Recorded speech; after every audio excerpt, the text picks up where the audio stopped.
warahmatullahi wabarakatuh. Kami dari kelompok 6 akan mempresentasikan hasil kerja kami Tentang kerajaan Islam di Banten.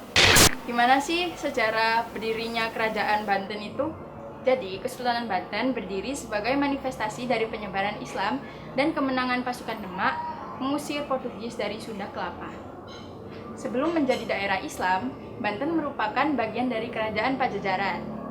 Dalam catatan sejarah disebutkan, Pajajaran menjalin kerjasama dengan Portugis yang saat itu sudah berkuasa di Malaya.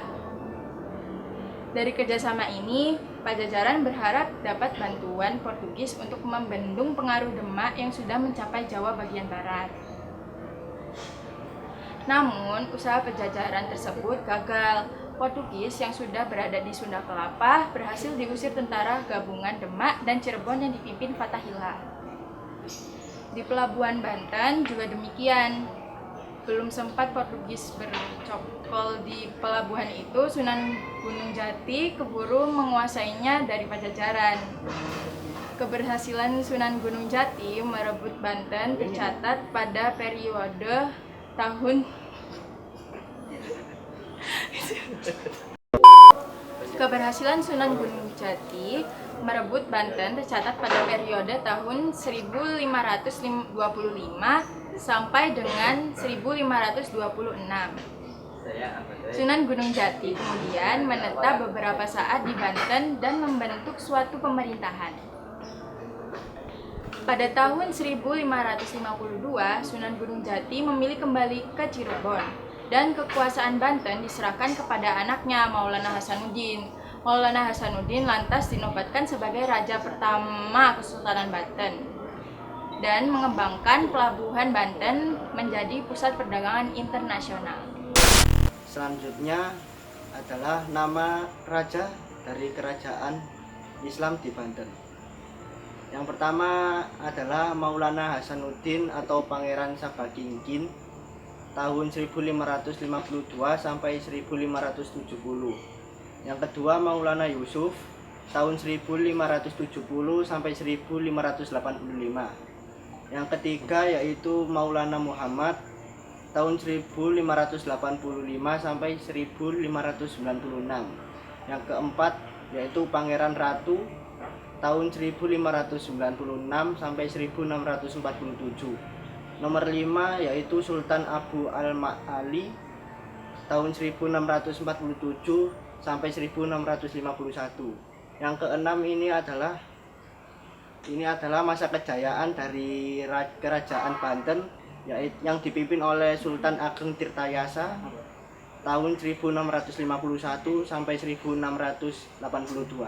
Kerajaan Banten mengalami kemunduran pada masa kepemimpinan Sultan Muhammad bin Muhammad Muhyiddin Zainusalihin tahun 1809 sampai 1813. Strategi para raja. Sultan Ageng Tirtayasa membuat kondisi Kesultanan Banten menjadi lebih baik lagi, baik di bidang politik, sosial, agama maupun perekonomiannya. Pada bidang politik, Sultan Ageng mengadakan hubungan diplomatik dengan daerah-daerah yang berdekatan seperti Lampung, Cirebon, Bengkulu, Aceh, dan Makassar, serta mengembangkan pelayaran dan perdagangan dengan bangsa-bangsa lain seperti Denmark, Inggris. Sultan Ageng menggunakan politik bebas aktif yang bertujuan untuk kemakmuran Banten. Sultan Ageng berhasil menciptakan jaringan pelayaran dan perdagangan yang teratur dengan negeri-negeri asing di Asia dan Eropa, seperti mengizinkan orang-orang Inggris, Jerman, dan Denmark untuk melakukan kegiatan perdagangan di Banten dengan menerapkan sistem perdagangan bebas. Sultan Ageng Tirtayasa juga menaruh perhatian pada kehidupan keagamaan rakyat Banten. Banyak ulama yang berasal dari Arab Saudi maupun dari India yang diterima dengan baik oleh Sultan Ageng Tirtayasa. Ia juga mendatangkan guru-guru agama dari Aceh, Arab, dan Makassar yang bertujuan untuk membina mental para prajurit perang. Selanjutnya adalah peran kerajaan Islam di Banten dalam pembentukan sikap kita tanah air dan bela negara. Peran yang pertama yaitu mengislamisasi masyarakat di wilayah Banten. Hal itu karena masuknya kalangan ulama pada struktur pemerintahan di Banten.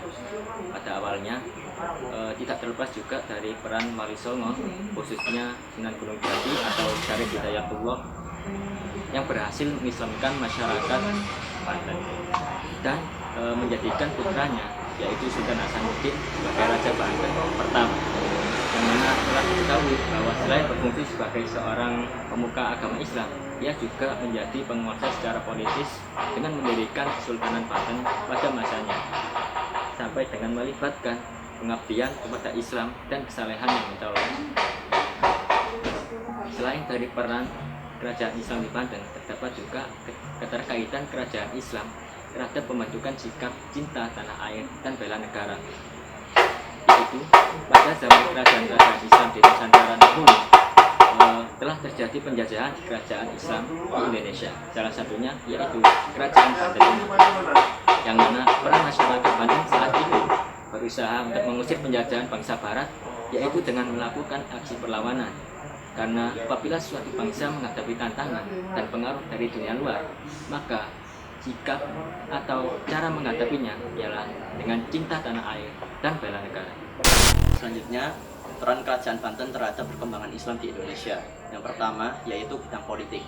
Mengubah politik dan pemerintahan yang bersumber dari Hindu-Buddha menjadi politik bernuansa Islam. Kedua, dalam bidang kebudayaan. Perubahan dari budaya masyarakat yang bersumber dari ajaran Hindu-Buddha beralih ke budaya yang bersumber dari agama Islam.